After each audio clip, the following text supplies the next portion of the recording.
साथियों, हमने एक और ऐतिहासिक घटना भी देखी है। मैदान पर मोहन बागान और ईस्ट बंगाल की स्पर्धा ऐतिहासिक है। दोनों विजय प्राप्त करने के लिए जी जान से जुड़ जाते हैं। जीतने के लिए पूरी ताकत लगा देते हैं। लेकिन जब आरजी कर मेडिकल कॉलेज में एक डॉक्टर बेटी के साथ अन्याय किया गया, मर्डर किया गया, तो बंगाल का हर परिवार, हर युवा सड़क पर आ गया था। यहां तक कि मोहन बागान और ईस्ट बंगाल भी बेटियों के खिलाफ हुई निर्ममता के खिलाफ कंधे से कंधा मिलाकर खड़े हो गए थे। यानी बेटियों का सम्मान और जान को बचाने के लिए हम सभी को एकजुट होकर निर्मम सरकार को सबक सिखाना है। यहां दिनाजपुर में ही बीते सालों में बहनों बेटियों के साथ बहुत ही बीभत्स घटनाएं सामने आई है। हमें इसे भूलना नहीं चाहिए। साथियों, मोदी ने बंगाल की बहनों बेटियों के लिए भी एक गारंटी दी है। बेटियों के साथ हुए हर अन्याय, हर रेप केस की फाइल खुलेगी। अपराध करने वाले और अपराधियों को बचाने वाले कोई नहीं बचाएगा, कोई नहीं बचाएगा। चुन चुन करके हिसाब लिया जाएगा। ये कैसे होगा? ये बंगाल बीजेपी ने घोषणा पत्र में स्पष्ट किया है। एक रिटायर्ड हाईकोर्ट की महिला जज को इस काम के लिए जिम्मेदारी दी जाएगी।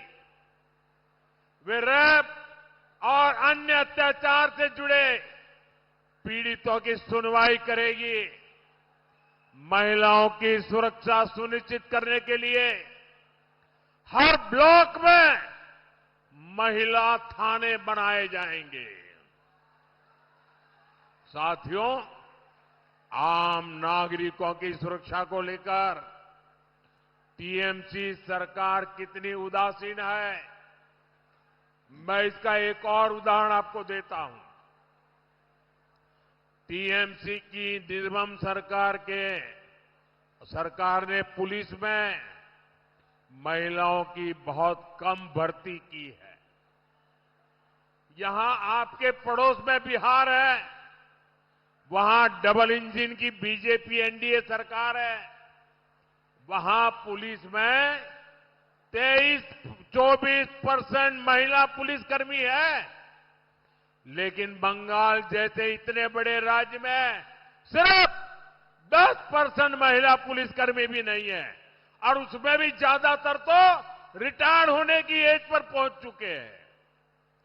मैं माटी, मानुष, बड़ी बड़ी बातें कहकर सरकार बनाने वाली ये टीएमसी की ये सच्चाई है। मैं बंगाल की माताओं बहनों को भरोसा देता हूं। मैं बंगाल के लोगों को भरोसा देता हूं। जब बंगाल में 4 मई को बीजेपी सरकार बनेगी तो फिर बड़े पैमाने पर महिला पुलिसकर्मियों की भी भर्ती की जाएगी।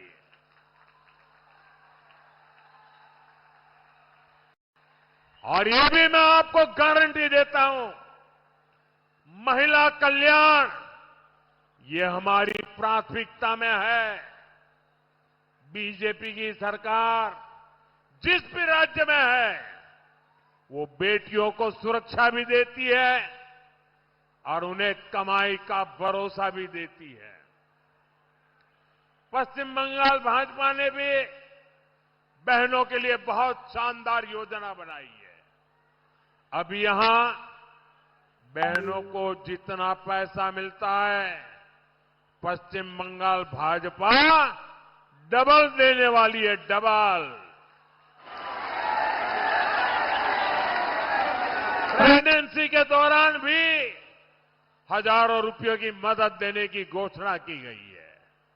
इसके अलावा सरकारी नौकरियों में 33% आरक्षण से बंगाल की बेटियों को बहुत फायदा होगा। साथियों, टीएमसी के महाजंगल राज ने सबसे अधिक यहां के युवाओं का, यहां के सरकारी कर्मचारियों का नुकसान किया है। आज भारत की यूनिवर्सिटी दुनिया की शीर्ष यूनिवर्सिटीज में शामिल हो रही है।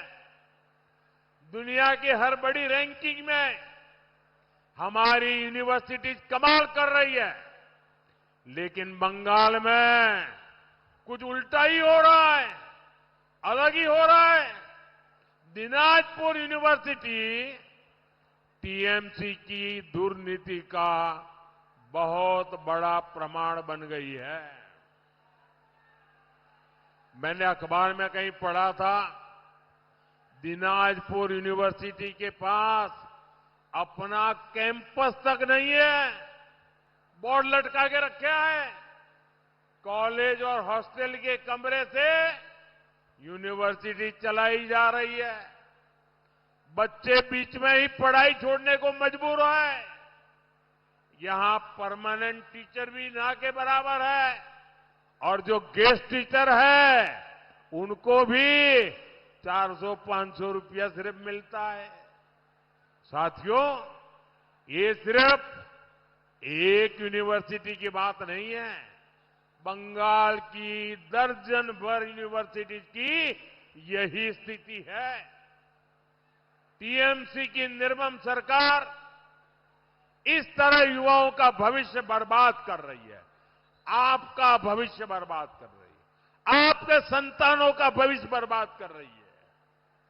पढ़ाई की सुविधा है नहीं, कमाई के लिए बाहर जाना पड़ता है और गलती से भर्ती निकलती है तो टीएमसी के मंत्री नौकरी ही लूट लेते हैं।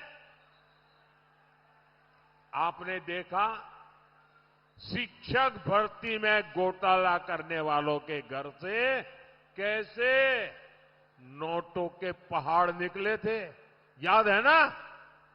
नोटों के पहाड़ निकले थे। अब बहुत हो गया, इनफ इज इनफ। आर्नॉय এখন बदल चाहिए, এখন बदल चाहिए। साथियों, हालात बदलने के लिए ही बंगाल बीजेपी ने बंगाल के युवाओं, बंगाल के शिक्षकों, बंगाल के हर सरकारी कर्मचारी को गारंटी दी है। जिन्होंने युवाओं को लूटा है उनका हिसाब होगा, पक्का हिसाब होगा। 7 जन्म तक याद रखे, ऐसा हिसाब होगा। और सरकारी कर्मचारियों को भय से मुक्त किया जाएगा। बीजेपी सरकार पूरी तरह से 7th पे कमीशन लागू करेगी। बंगाल के मेरे सभी सरकारी कर्मचारी भाई बहन, ये मोदी आपको गारंटी देता है। यहां हमारी सरकार बनने के बाद बंगाल के सभी सरकारी कर्मचारियों को 7th पे कमीशन दिया जाएगा।